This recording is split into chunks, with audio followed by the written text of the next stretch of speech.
Hello guys! Bali, sobrang tagal ko na nga ulit na hindi nakapag-voice over. Sa kadahilanan nga na may work na nga ako at hindi ko na magawang mag-voice over.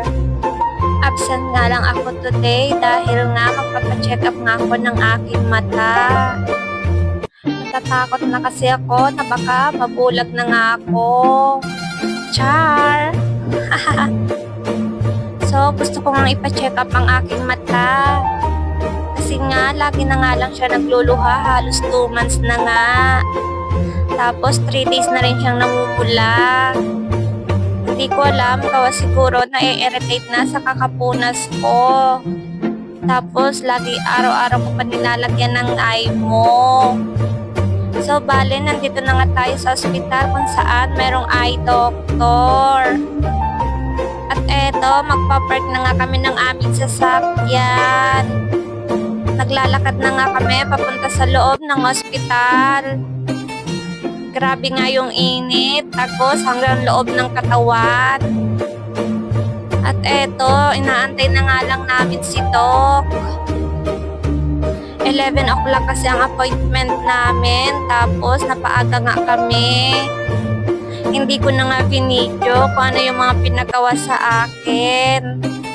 Dahil nga not allowed ang pagkuha ng video sa loob. At eto, after how many hours, pauwi na nga rin kami. Ang gwapo-gwapo talaga ng aking driver. Este ang aking asawa. Nakaramdam na nga rin kami ng gutom dahil wala pa nga kaming almusal. Tapos anong oras na? Magwa 1 o'clock na nga.